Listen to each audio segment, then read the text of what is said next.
नमस्कार दोस्तों, भारतीय रेलवे के पुराने प्रोजेक्टों में से एक महू सनावद खंडवा अकोला अमान परिवर्तन के अंतर्गत हमारा खंडवा से अकोला सेक्शन में कार्य चल रहा है। स्क्रीन पर आप देख रहे हैं नज़ारा ताप्ती नदी पर बनाए जा रहे रेलवे पुल पर गर्डर लॉन्चिंग की प्रक्रिया शुरू हो गई है, लेकिन यह प्रक्रिया शुरू होने के पश्चात में अभी बीच में रुक गई है। इसकी वजह हम आपको आगे बताएंगे। सामने आप देख रहे हैं पुराना मीटर गेज का ब्रिज भी यहाँ पर पिलर्स के रूप में दिखाई दे रहा है और साथ में नया ब्रिज ब्रॉडगेज का बनाया गया।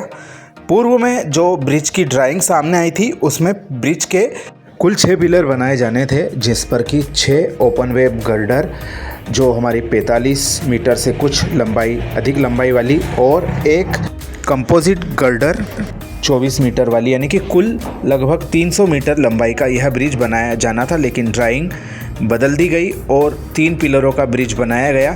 और जानकार बताते हैं कि इस इलाके में पथरीली वाली जो मिट्टी है वह काफ़ी गहराई में है और नदी का बहाव काफ़ी तेज़ रहता है। ऐसे में ही इतनी लंबी गर्डरें डालना समझ के बाहर था। हमने जब यह ड्राइंग बदली गई थी उस समय ही इस तरह की आशंका जताई थी कि एकाएक इस तरह का डिसीजन रेलवे के द्वारा क्यों लिया गया और अब यह जो कार्य है बीच में रुकने की बातें सामने आ रही हैं। ड्राइंग में संशोधन करते हुए इसको 3 पिलरों के साथ ही बनाए जाने की प्रक्रिया शुरू हो गई और यह काम लगभग पूरा हो चुका है और अब इस पर गर्डर लॉन्चिंग फाइनलाइज की जा रही है।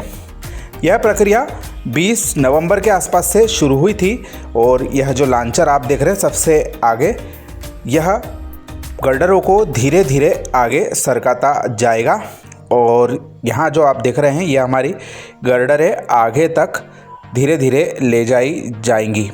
जैसा कि हमने आपको बताया करीब 300 मीटर लंबाई इस पूरे ब्रिज की है, जिसके हिसाब से यह 3 पिलरों वाला ब्रिज बनाया गया है, जिसमें कि कुल मिलाकर 4 गर्डरें रखी जाएंगी और यह कार्य करीब 1 महीने के अंदर पूरा किया जा सकता है यदि सब कुछ सही रहा तो।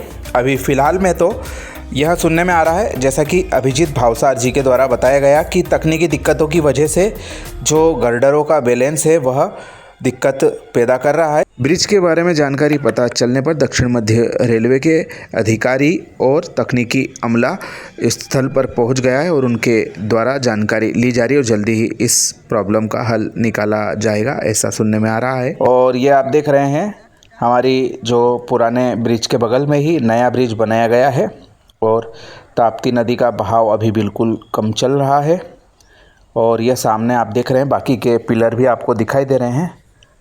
तो यह जो गर्डरें हैं यह इस पर रखी जाएंगी और हमारी जो कनेक्टिविटी है आमला खुर्द से आगे तुकई थड़ तक की स्थापित हो जाएगी, क्योंकि अभी इसी हिस्से में ट्रैक नहीं बिछा है और बाकी के हिस्से में ट्रैक बिछा लिया गया है, जिसके नज़ारे हम आपको समय समय पर दिखाते रहे हैं। उम्मीद कर सकते हैं वर्ष 2026 में इस सेक्शन का शुरुआती महीनों में CRS किया जा सकता है और यदि सब कुछ अच्छा रहा तो जनवरी फरवरी में यह CRS की प्रक्रिया पूरी हो जाएगी। लेकिन ट्रेन चलने का इंतज़ार हमको करना पड़ेगा, क्योंकि आमला खुर्द की तरह हमारा जो तुकईथड़ स्टेशन है वह भी छोटा सा स्टेशन है और वहाँ तक दक्षिण मध्य रेलवे जो है ट्रेन चलाने में बिल्कुल जैसे हमारा जो गुड़ी आमला खुर्द सेक्शन में गुरेज कर रहा है वैसे ही कुछ वहाँ पर भी कर सकता है। अगर यदि हमारे जनप्रतिनिधि चाहे तो सब कुछ हो सकता है। छोटी सी ट्रेन भी यहाँ पर चलाई जा सकती है, 1 फेरा 2 फेरा के हिसाब से। यह सब आगे की बातें हैं। फिलहाल में तो जो दक्षिण मध्य रेलवे निर्माण विभाग का फोकस है, हमारा जो गर्डर लॉन्चिंग की प्रक्रिया चल रही है ताप्ती नदी के ब्रिज पर, उसको जल्द से जल्द पूरा करने की, तकनीकी अड़चनें हल करने के प्रयास किए जा रहे हैं। जल्दी हम आपको इसकी अपडेट आगे भी देंगे और यह छोटी सी अपडेट आपको कैसी लगी हमें कमेंट करके ज़रूर बताएं। साथ ही अपने मित्रों के साथ जानकारी शेयर करना ना भूलें। आप सभी का धन्यवाद।